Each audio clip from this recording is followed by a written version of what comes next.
ভাইয়া এই অধ্যায়টা এমন ভাবে বুঝিয়ে দেবো তোমাদেরকে, এই অধ্যায়টা একদম পানির মতো সহজ মনে হবে। দেখো, আমি মূল বইয়ের লাইনগুলা একদম দাগিয়ে দাগিয়ে তোমাদেরকে পড়িয়ে দিব। দেখো, পরমাণুর কি গঠন। দেখো, পরমাণু খুব ক্ষুদ্র কণা। তার মানে পরমাণু জিনিসটা কি, এটা হলো খুব ক্ষুদ্র। ক্ষুদ্র মানে কি, একদম ছোট কণা। তোমার পরমাণু কি খালি চোখে একদম দেখা যাবে না, এটা বিভিন্ন পরীক্ষার মাধ্যমে আর কি বিজ্ঞানীরা শনাক্ত করছে। দেখো, পরমাণু খুব কি ক্ষুদ্র কণা, এটা আমরা দেখলাম। তারপরে পদার্থ ক্ষুদ্র কণা দ্বারা গঠিত। প্রথমে দেখলাম যে পরমাণু জিনিসটা হলো ক্ষুদ্র কণা, আবার এই পদার্থ গঠিত এই ক্ষুদ্র কণা দ্বারা। আচ্ছা, পদার্থ কি এটা একটু দেখো। পদার্থ হলো তোমার যার যার ভর আছে, জায়গা দখল করে, ওই জিনিসটাই পদার্থ। যেমন ধরো একটা বাক্স, এই বাক্সটার কি আছে, এই বাক্সটার ধরো একটা ভর আছে, এই বাক্সটার কি আছে, ভর আছে। এই বাক্সটা কোথাও রাখলেও কি করবে, জায়গা দখল করবে কিনা, এই বাক্সটা জায়গা দখল করতেছে কিনা একটু চিন্তা করো। এই বাক্সটা কিন্তু জায়গা দখল করেছে, কারণ ওর আয়তন আছে, ঠিক আছে, ও জায়গা দখল করে। তার মানে এই বাক্সটা কি একটা পদার্থ। যেমন এই কলমটার কি আছে, ভর আছে। কলমটা কি করতেছে, জায়গা দখল করতেছে কিনা একটু চিন্তা করো। সো কারণ ওর আয়তন আছে। সো এই কলমটা একটা পদার্থ। যেমন এই বইটার কি ভর আছে, ও ও কিছু পরিমাণ জায়গা দখল করতেছে, তার মানে বই কি পদার্থ। তোমার যে কোনো যার ভর আছে, জায়গা দখল করে, এই জিনিসটা পদার্থ। ধরো এই মোবাইলটা, ওর ভর আছে, জায়গা দখল করতেছে, এই মোবাইলটা একটা পদার্থ। তার মানে এই পদার্থগুলা গঠিত কি দ্বারা, ওই ক্ষুদ্র কণা দ্বারা গঠিত। ওকে, আশা করি বুঝতে পারছো। তোমার যে ক্ষুদ্র পদার্থ জিনিসটা কি, আর ক্ষুদ্র কণা মানেই কি, বুঝলেই তো যে পরমাণু। পরমাণু হইলো ক্ষুদ্র, খুব ক্ষুদ্র কণা। এই ক্ষুদ্র কণা দুই রকমের, অণু, পরমাণু। এটা তো আরো ডিটেলস আছে। আরো দেখো, এই অণু জিনিসটা হলো তোমার এই একের অধিক পরমাণু মিলা কিন্তু অণু গঠন করে। আচ্ছা, এখানে একটু দেখো যে পরমাণু পরস্পরের সাথে যুক্ত হয়ে অণু গঠন করে। মানে তোমার অণুর মধ্যে, তার মানে অণু গঠিত হইলো কি দিয়া, এই পরমাণু দ্বারা অণু গঠিত হয়। এটা আমরা দেখলাম। তারপর দেখো, গ্রিক দার্শনিক ডেমোক্রিটাস, উনি একজন কে, উনি বিজ্ঞানী, যেন বলতেছে। দেখো, গ্রিক দার্শনিক দার্শনিক ডেমোক্রিটাস, উনি একজন কি বিজ্ঞানী।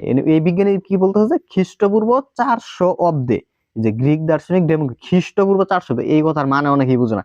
খ্রিস্টপূর্ব পূর্ব 400 অব্দে মানে হলো তোমার যিশু খ্রিস্টের জন্মের আরো 400 বছর আগে, ঠিক আছে, অর্থাৎ 400 বছর আরো পূর্বে উনি যিশু খ্রিস্ট জন্মগ্রহণ করছে। তোমার এটা সঠিকভাবে অনেক যে সঠিকভাবে কিন্তু ওইটা আসলে শনাক্ত করা যায় না। উনি জন্মগ্রহণ করছে তোমার 4 থেকে 6 সালের মধ্যে, তারও 400 বছর আগে। 400 বছর আগে কি বলা হয়েছে, তোমার পদার্থের সর্বপ্রথম পদার্থের ক্ষুদ্রতম কণা নিয়ে মতবাদ পোষণ করে। তার মানে এই যে ক্ষুদ্রতম কণা, এই ক্ষুদ্রতম কণা নিয়ে কে মতবাদ পোষণ করে, গ্রিক দার্শনিক ডেমোক্রিটাস। তার মতে সকল পদার্থই ক্ষুদ্র ক্ষুদ্র ক্ষুদ্র অবিভাজ্য কণা দ্বারা গঠিত। অবিভাজ্য মানে এমন কণা দ্বারা গঠিত, ওই কণাকে আর ভাঙা যায় না। অবিভাজ্য মানে ভাঙা যায় না। তিনি এই ক্ষুদ্রতম কণার নাম দেন পরমাণু। তার মানে পরমাণু নামটা কে দিল, তোমার এমসিকিউ প্রশ্ন কিন্তু আসে। তোমার দেখো, ক্ষুদ্রতম কণার নাম দেন কি, পরমাণু। কে দেন, এই যে এই বিজ্ঞানী গ্রিক দার্শনিক ডেমোক্রিটাস, ঠিক আছে, নাম দেন পরমাণু বা অ্যাটম। এই অ্যাটম নামকরণ, পরমাণু নামকরণ করেন কে, গ্রিক দার্শনিক ডেমোক্রিটাস। তোমার দেখো, অ্যাটম কথাটি গ্রিক শব্দ অ্যাটমোস থেকে, যার অর্থ হল অবিভাজ্য। তার মানে অ্যাটম কথার মানে হইল কি, অবিভাজ্য, মানে আর ভাঙা যায় না। তারপর দেখো, আরো দুইজন বিজ্ঞানী, প্লেটো এবং অ্যারিস্টটল, আরো দুইজন বিজ্ঞানী, ওনারা কি বলতেছে যে তার মতবাদের সাথে দ্বিমত পোষণ করেন। মানে তোমার এই ডেমোক্রিটাস, বিজ্ঞানী ডেমোক্রিটাস, উনি বলতেছে যে পরমাণুকে আর ভাঙা যায় না, মানে অবিভাজ্য। কিন্তু এই প্লেটো আর অ্যারিস্টটল ওই কথার দ্বিমত পোষণ করে, মানে মেনে নেয় নাই। তারা বলতেছে, দেখো, অ্যারিস্টটল মতে যে পরমাণু নিরবচ্ছিন্ন, একে যতই ভাঙা হোক না কেন, পদার্থের কণাগুলো ক্ষুদ্র থেকে ক্ষুদ্রতর হতে থাকবে। মানে ওই ক্ষুদ্রতম কণাকে যতই ভাঙতে ভাঙতে থাকবে, ওইটা আরো ক্ষুদ্র হয়ে থাকবে। এইটা বলতেছে অ্যারিস্টটল। আর ডেমোক্রিটাস বলছে ওইটারে আর ভাঙা যায় না, ওই অণুকে, এই পরমাণুকে। কিন্তু তারা এটা না বইলে তারা এইরকম বলতেছে, নিরবচ্ছিন্ন মানে চলতেই থাকবে, ওইটা ভাঙতে, যত তুমি ভাঙতে পারো ভাঙা যাবে, এইরকম বলতেছে। তারপরের পেজ পড়ি। দেখো, আর তারপরের পেজ শুরু করার আগে তোমাদের একটা কথা বলি যে আমি গণিত কোর্স কিন্তু তোমাদের চলমান রয়ে গেছে। গণিত কোর্স মাত্র 410 টাকা দিয়ে তুমি ধরো এখন ভর্তি হও গণিত কোর্সে, তোমার বার্ষিক পরীক্ষা পর্যন্ত ক্লাস করতে পারো। আমি একটা অধ্যায়ের ক্লাস দেখাই যে কোর্সে কিভাবে ভাইয়া ক্লাসগুলা করাচ্ছি, মানে ক্লাসগুলা কিরকম হবে তোমার। এই যে গণিত কোর্সের যে ক্লাসগুলা ভাই একটু দেখাই, তোমাদের বিরক্ত হয় না, আমি তারপরে পড়া শুরু করছি এখানে। তোমার দেখো এই যে 8 এর বেসিক টু প্রো কোর্স গণিতের 8ম শ্রেণী, অলরেডি 74 জন স্টুডেন্ট কিন্তু এখানে যুক্ত হয়েছে। ঠিক আছে, আমাদের কোর্সে কতজন যুক্ত হয়েছে? 74 জন। ওই যে তোমরা দেখতে পারতেছো কিনা দেখো, এই যে 74 জন যুক্ত হয়েছে।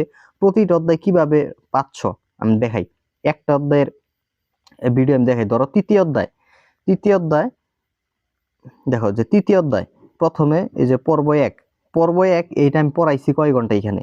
এগুলো এই ক্লাসগুলো তোমরা ফেসবুক থেকে দেখতে পারবা, ফেসবুক থেকে তুমি বড় করে দেখতে পারো ইচ্ছা করলে। এই যে এখানে ক্লিক করলেই ক্লাসগুলো এই যে বড় হয়ে যাবে, একদম ফুল স্ক্রিন হয়ে যাবে, ফুল স্ক্রিনে দেখতে পারবা। আমি দেখাচ্ছি তোমার। এই ক্লাসটা হলো 2 ঘন্টা, এই পর্ব 1 এটা হলো 2 ঘন্টা 51 মিনিট, মানে ধরা চলে 3 ঘন্টা। তার পর্ব 1 পড়াইলাম 3 ঘন্টা। পর্ব 2 কি পড়াইছি? পর্ব 2 তোমার নমুনা প্রশ্নগুলা পড়াইছি, এই অধ্যায়ের নমুনা প্রশ্নগুলা। এটা হলো তোমার কয় ঘন্টা? এটা হলো 1 ঘন্টা 2 মিনিট। তারপরে দেখাচ্ছি পর্ব 3 এই অধ্যায়ের সৃজনশীলগুলা পড়াইছি। পর্ব 4 এমসিকিউ গুলা পড়াইছি। তাহলে দেখো যে আমি প্রতিটা অধ্যায় ভাইয়া কিভাবে কমপ্লিট করতেছি। আর এই যে ভিডিওগুলো কমপ্লিট করে রাখছি, তুমি ভর্তি হইলেই কিন্তু এই ক্লাসগুলা দেখতে পারবা। তোমার গণিত বইয়ের প্রতিটা অধ্যায় ভাইয়া ফুল কমপ্লিট করে দিব। যাদের গণিতে টার্গেট যে 100তে 100 যাদের টার্গেট, তারা আমার কোর্সে ভর্তি হবা মাত্র 410 টাকা দিয়ে। অলরেডি 74 জন ভর্তি হয়ে গেছে। যারা ভর্তি হবে এই নাম্বারে যোগাযোগ করবা, 01877837400। 2026 সালের যে কোনো সময় ভর্তি হইলে তুমি ভর্তি হইতে পারবা, একদম বার্ষিক পরীক্ষা পর্যন্ত তোমার সময়। ওকে, এখন দেখো এই পেজ পড়াই দেই। এই পেজে লেখা আছে কি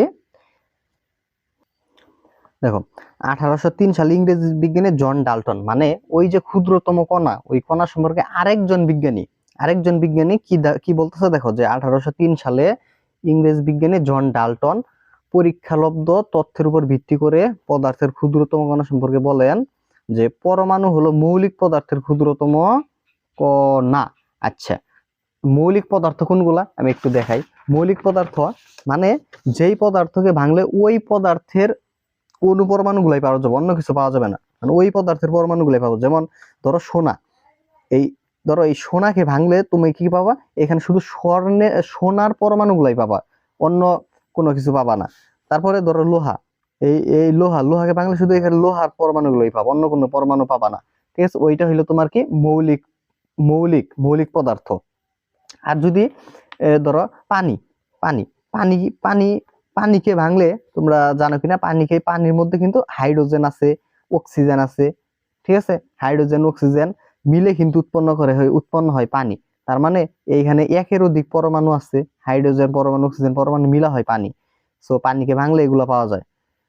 তার মানে পানি হলো যৌগিক পদার্থ, 2 ধরনের, একটা হলো মৌলিক আর একটা কি যৌগিক আর হইলো কি মৌলিক। আশা করি মৌলিক পদার্থ কি তোমরা বুঝতে পারছো। মানে মৌলিক পদার্থের মধ্যে ওই ধরন ওই পরমাণু গুলাই পাবো। যেমন স্বর্ণকে ভাঙলে, মানে এই সোনাকে ভাঙলে তুমি কিন্তু এখানে লোহা পাবা না বা অন্য কোনো পদার্থ পাবা না, মিশ্রিত পাবা না। যখন তোমার মিশ্রিত থাকবে ওই জিনিসটা হবে যৌগিক। আর যদি ওই একই ধরনের মানে সোনাকে ভাঙলে শুধু এখানে সোনার পরমাণু গুলাই পাবা, তার মানে ওইটা হইলো মৌলিক। আচ্ছা, এখন দেখো এটা আশা করি মৌলিক পদার্থ কি বুঝাইতে পারছি। এখন উনি বলতেছে যে মৌলিক পদার্থকে ভাঙলে যে ক্ষুদ্রতম কণাগুলো পাওয়া যায় ওগুলাই হলো পরমাণু। আচ্ছা, এটা বলবো একে আর ভাঙা যায় না। তার মানে এই বিজ্ঞানী জন ডাল্টনও বলতেছে যে পরমাণুর আর ভাঙা যায় না। তারপরে ডাল্টনের মতবাদ সকলে গ্রহণ করে। তারপরে আমরা দেখি আসলে পরমাণু অবিভাজ্য নয়। অবিভাজ্য মানে কি? ভাঙা যায় না। তার মানে পরমাণু অবিভাজ্য নয় মানে কি? এটারে ভাঙা যায়, বা ক্ষুদ্রতম কণিকাও নয়, মানে একবারে ছোট কণিকাও নয়। বলতেছে পরমাণু বিভাজ্য, মানে পরমাণুকে ভাঙা যায়। এরা ইলেকট্রন, প্রোটন ও নিউট্রন দ্বারা গঠিত। তার মানে পরমাণু গঠিত কি দিয়ে? খুব ইম্পর্টেন্ট পড়াইটাই, যে ইলেকট্রন, প্রোটন ও নিউট্রন দ্বারা। তারপরে দেখো পরমাণুবাদের এই সীমাবদ্ধতা দূর করার জন্য পরবর্তীতে আরো অনেক পরমাণু মডেলের প্রস্তাব করেন। এদের মধ্যে রাদারফোর্ড ও বোরের পরমাণু মডেল গ্রহণযোগ্য।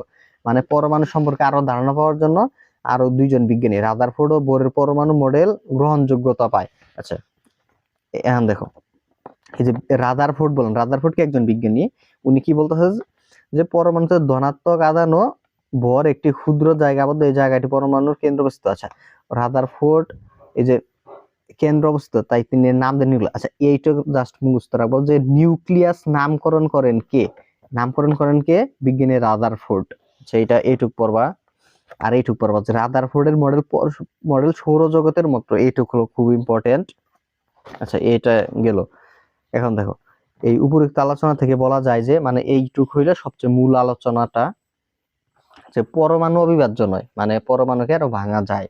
বলছে যে পরমাণু ইলেকট্রন প্রোটন ও নিউট্রনের সমন্বয়ে গঠিত। তার মানে পরমাণু জিনিসটা গঠিত হইলো তোমার ইলেকট্রন দ্বারা, প্রোটন দ্বারা আর নিউট্রন দ্বারা। তার মানে পরমাণুর কেন্দ্রে রয়েছে নিউক্লিয়াস। এই তিনটা কণিকা দ্বারা গঠিত। পরমাণুর কেন্দ্রে কি আছে, নিউক্লিয়াস আছে। নিউক্লিয়াসের ধনাত্মক আধানযুক্ত প্রোটন ও আধান নিরপেক্ষ নিউট্রন রয়েছে। পরমাণুর ভরের প্রায় পুরোটাই নিউক্লিয়াসে থাকে। ধনাত্মক ঋণাত্মক আধানযুক্ত ইলেকট্রন নিউক্লিয়াসকে কেন্দ্র করে নির্দিষ্ট কক্ষপথে ঘুরে। ইলেকট্রন নিউক্লিয়াসের মধ্যবর্তী জায়গা ফাঁকা, ফলে প্রকৃতপক্ষে পরমাণুর বেশিরভাগ জায়গায় ফাঁকা। ধরো তোমার যদি একটা গাড়ি অঙ্কন করতে, তুমি গাড়ি অঙ্কন করতে পারবা, গাড়ির মডেলটা একরকম হবে। আর এই যে একটা চিত্র দেখতে পাচ্ছ, এটা হলো তোমার কি পরমাণুর গঠনটা।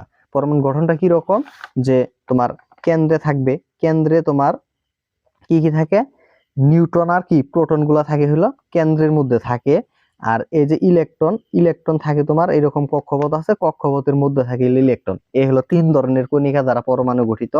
তার মানে এইখানে কি কি থাকে, এখানে থাকে হইলো প্রোটন, মানে একদম কেন্দ্র একদম মাঝ বরাবর কি প্রোটন থাকে, আর কি থাকে, নিউট্রন থাকে, নিউট্রন।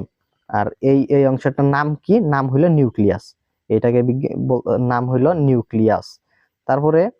তারপরে কি, আর এই যে কক্ষপথের মধ্যে কি অবস্থান করতেছে, এটা এইখানে কি থাকে, ইলেকট্রন। তার মানে ইলেকট্রন কোথায় থাকে, কক্ষপথে থাকে, ইলেকট্রন।